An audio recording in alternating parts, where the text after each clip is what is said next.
our viewers, and welcome to The Other Perspective, a show where we interrogate the thing behind the thing that is the thing. The Other Perspective is brought to you by Alliance for Finance Monitoring, ACFIN, and my name is Elizabeth Karunji. I will be your host for today. Before we get into today's discussion, I would like to make a quick reminder to all our viewers to subscribe and like our YouTube channel and all ACFIN social media platforms on Facebook, Twitter, and LinkedIn.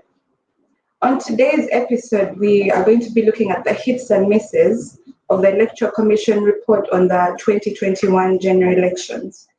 And before we get into this discussion, let me give you just a brief intro. In April of this year, 2021, the Electoral Commission submitted to Parliament the report on the 2020-2021 general elections, which is in accordance with Section 12, Part 1 of the Electoral Commission Act, Caption 140. By its submission to Parliament, the report becomes a public document and therefore it is subject to public debate. The Other Perspective is dedicated the next 3 episodes to discuss this report exclusively. And the reason that this is important is because the elections are organized by the Electoral Commission for Ugandans. In this episode, our panel will give their perspective on the hits and misses of this report. And with me to do this, I have Henry Muguzi, who is an electoral democracy expert. Henry, you're most welcome to The Other Perspective.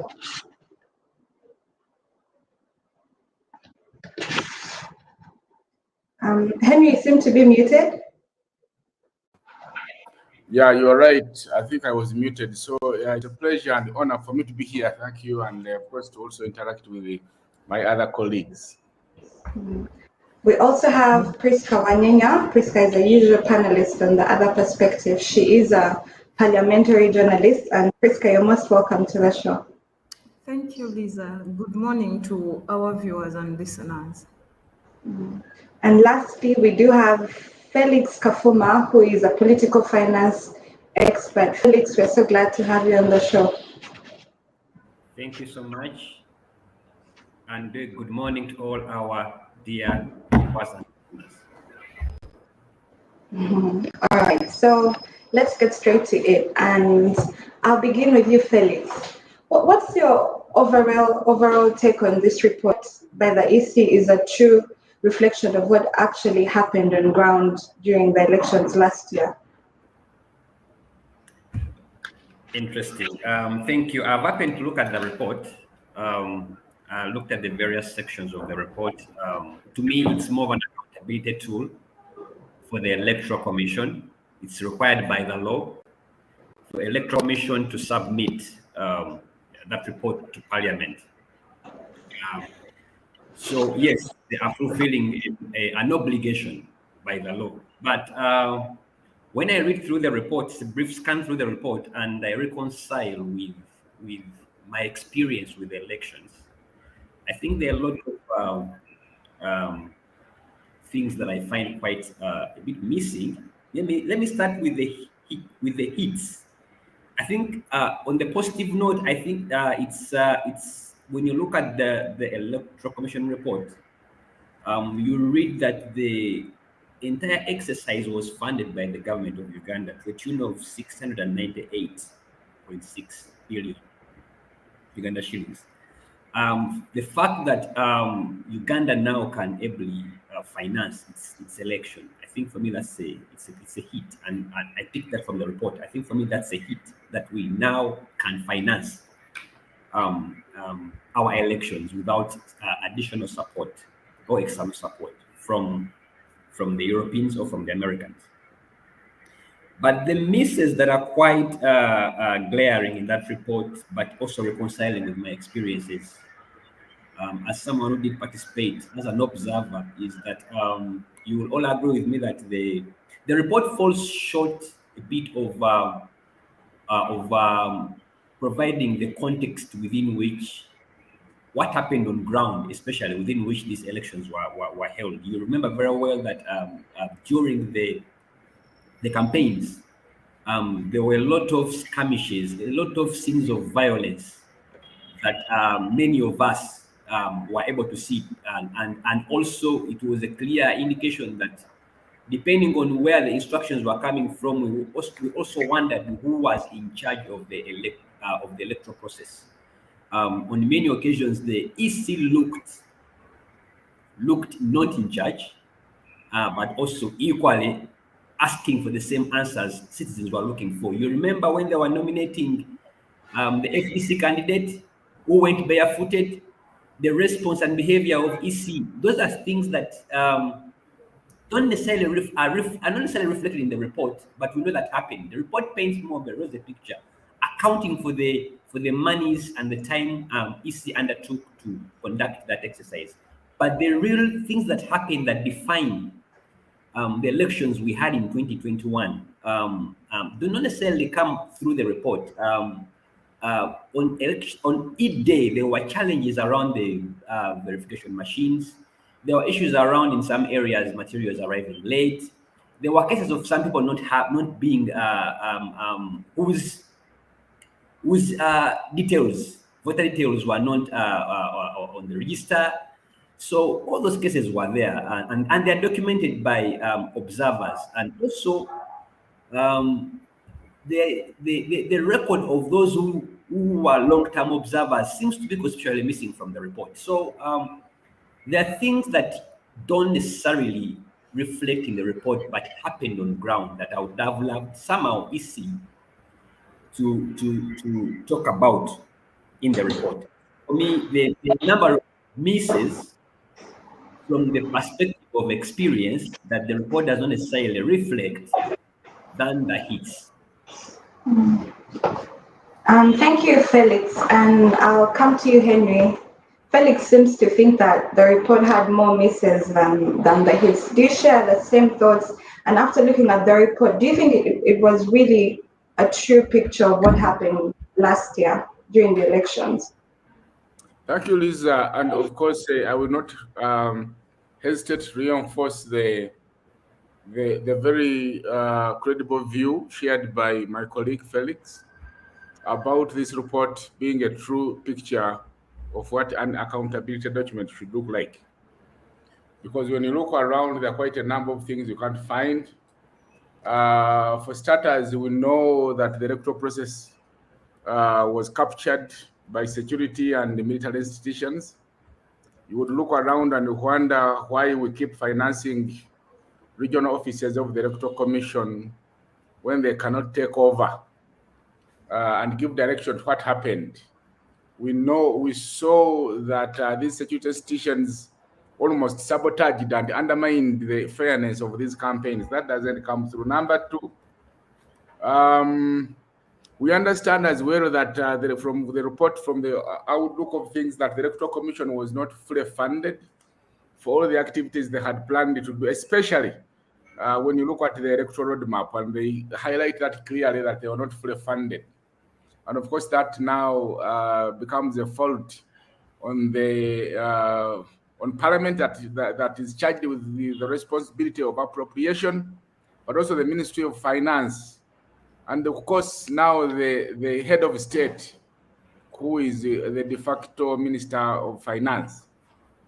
So, and you cannot have credible elections when you cannot fund them. You cannot have milk from a cow you are not feeding. So I think that's our fault. Number three, I see that the Electoral Commission highlights that they accredited local and international observers. But when you look at what they have appended in the appendix, you cannot get to see a list of those that were accredited, which I think is a miss. They talk about the media and the COVID context within which the election was conducted. And when you look around the media, the things that were so visible, the barring of candidates, especially from the opposition side, from accessing media, that is not said. And of course, also the issue of a few candidates that were quite errant and violated the COVID-19 SOPs. That doesn't come through.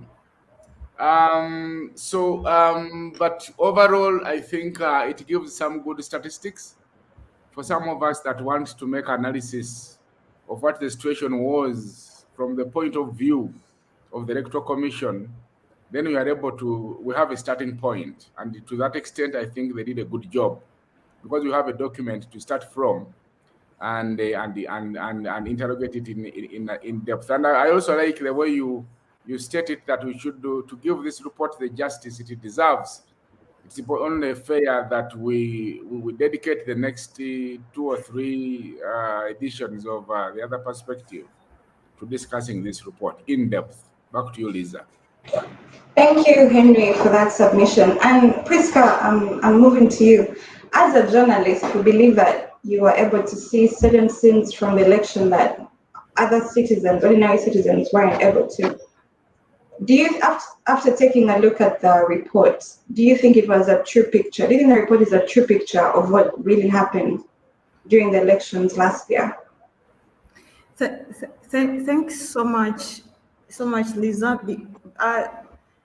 Speaking from a perspective of a journalist, and let me say as someone who reads, a reader, I must say it was painful for me to even proceed with reading the report, because when I opened the first chapter, the executive summary, and the very first paragraph, the justice was talking about how elections were peaceful. It was hard for me to proceed, but because I had the duty to read the report and kind of try to interpret it for the readers, it's what gave me the courage to perhaps go on, because I looked at the first paragraph of the chairperson saying they have delivered the first peaceful elections after Uganda went into multi-party politics. And I viewed it as someone who was dismissive of what was taking place, because we all know how because when Byabakama came to parliament, he kept on referring to elections being a process, a continuous process, not a one-day affair. And when I look at his report, he basically centered all his opinions on the election day. Everything that happens before elections or after did not matter to him. You see, when that is my understanding of this report, because and you look at, I even wondered why he even had to indicate the figure 2020 in his report, because he, as much as he indicated 2020, I think the 2020 was simply put there for him to lament about the money he didn't get from the executive, because he looked at the economical bit of the 2020. He didn't look at the social and the other issues that happened before the election day that was in January.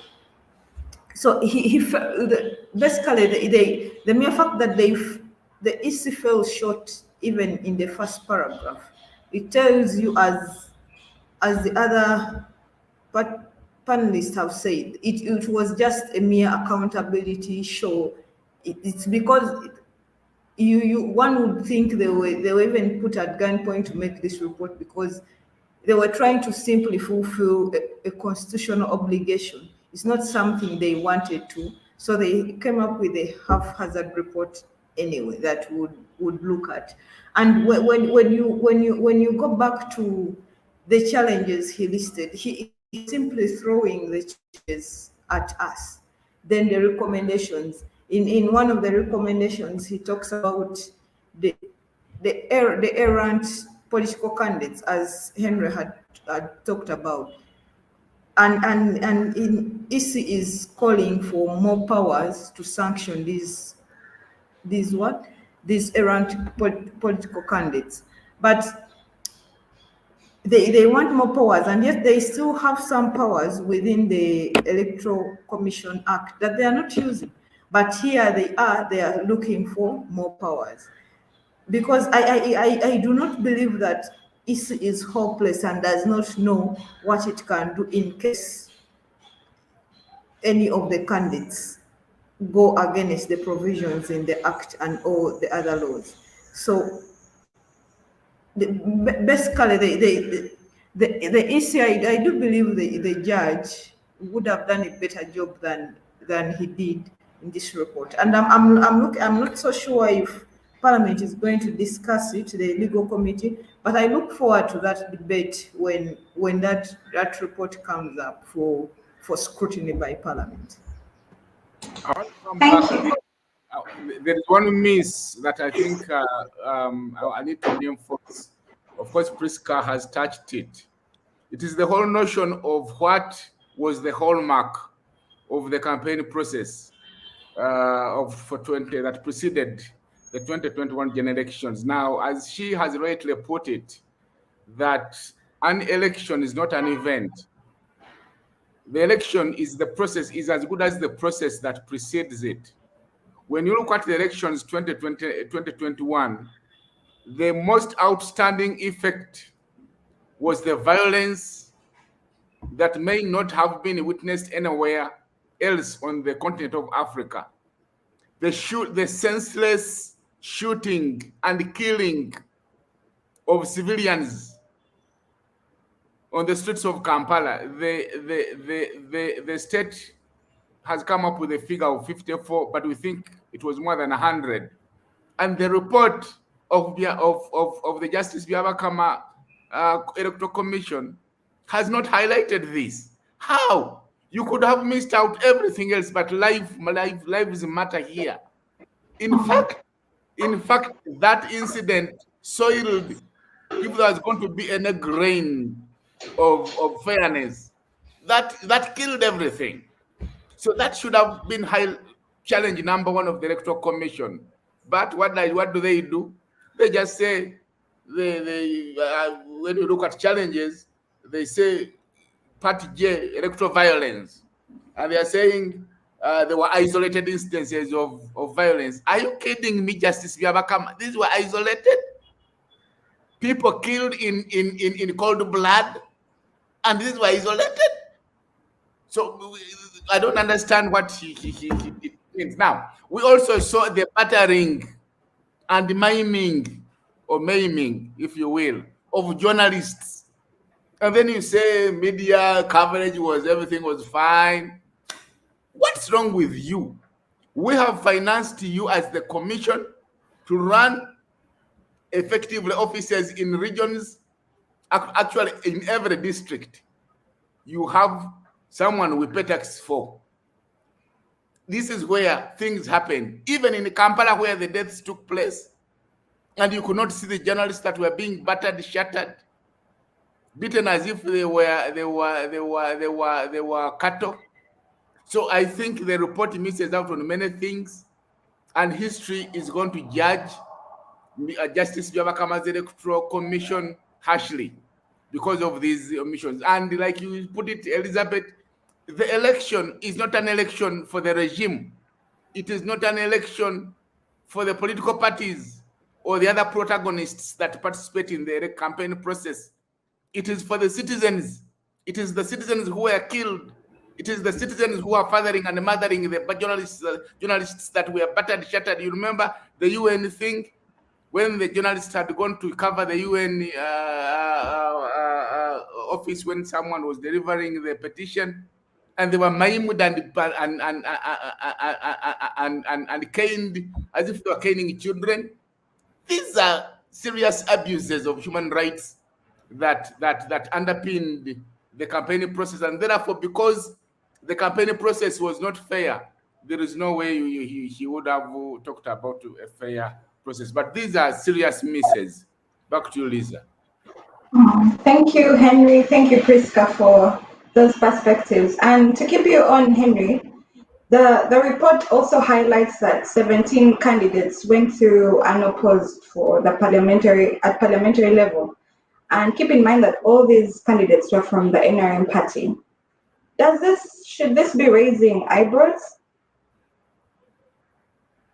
I think it just paints a picture of what kind of democracy we are having, what kind of system we are having.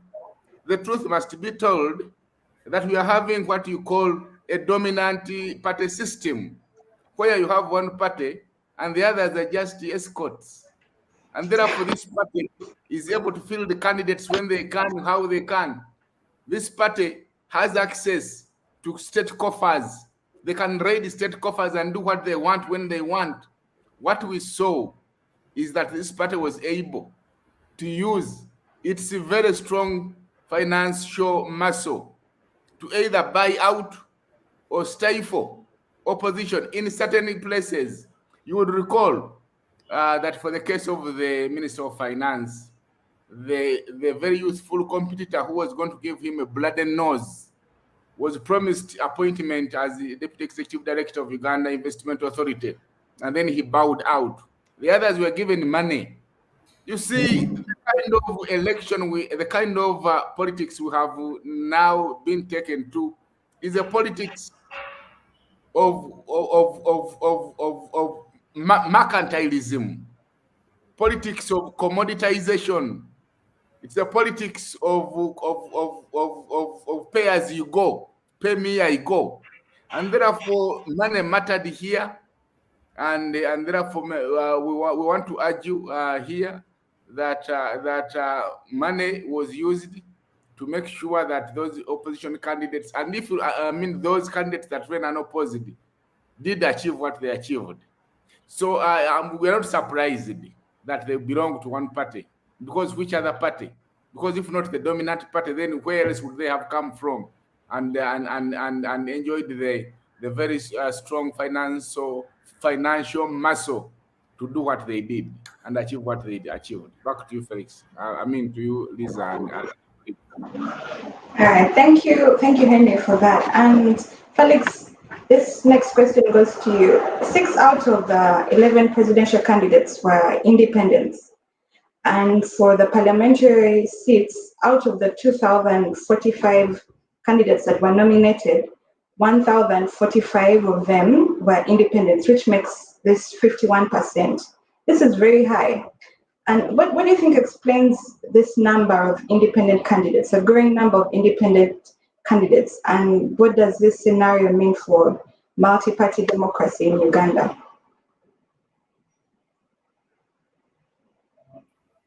Thank you so much. Felix, okay. Thank you so much, Lisa, for this. In fact, this statistic is quite interesting because it begs a golden question of whether we are making progress in terms of deepening multipartyism as a preferred vehicle of democracy. Now, when you look at, if we have 51% of the pointing to independent candidates,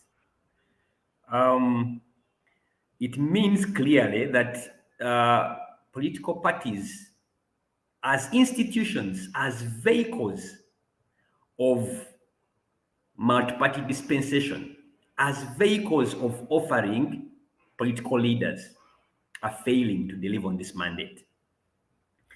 And it does not in any way surprise us.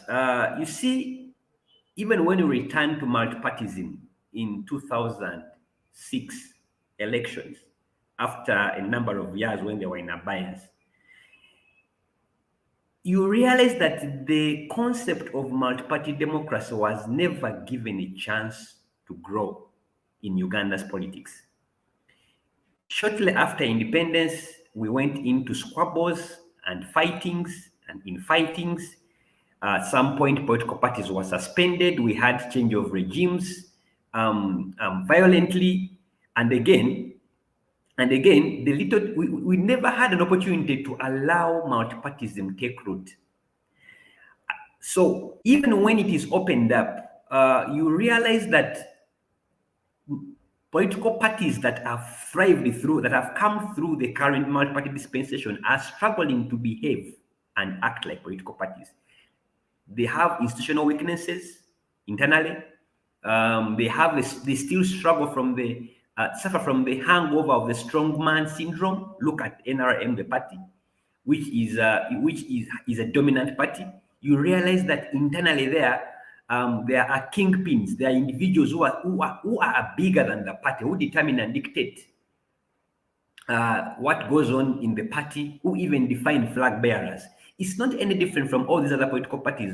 Look at DP, look at FDC. So you look at the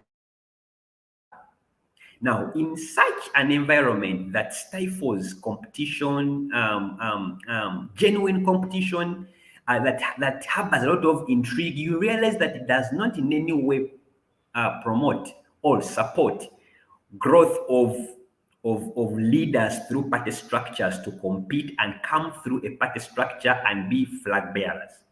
We were able to track primaries. Let me even just talk about the primaries, because when you talk about independence, just look at how primaries political party primaries are conducted before elections. Most of the parties had candidates, especially look at majority of those candidates came through the NRM party. But when you ask them why they chose to run as independents, they will talk about the injustices, how they were cheated in the party primaries, how the elections within political party structures at primary level were not free and fair. No wonder, even when you come to the general elections, you see some asymmetry, some similarities of what happens in party primaries and the general elections.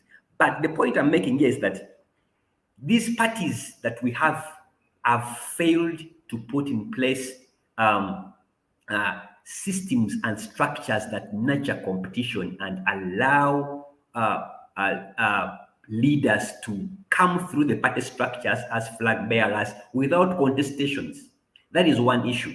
So because they don't trust the political parties due to their internal weaknesses, people prefer take the route, the easier route, because if you feel you are aggrieved, cheated in a party process, then you take the route of standing as an independent. And many of them, interestingly, win as independents and beat the party flag bearers. So what does this mean now to the multi-party dispensation, to multi-party democracy? It means that we are either we are taking so many steps backwards in terms of deepening multi-partyism, or we are stagnating. In fact, we're not even stagnating, because the numbers of independents in 2016 elections, I think, were slightly less than. I think they were about they were less than 51. They were about 38, somewhere there. And Henry may get the statistics right, about 38%. This is a significant increase of those numbers that are now coming through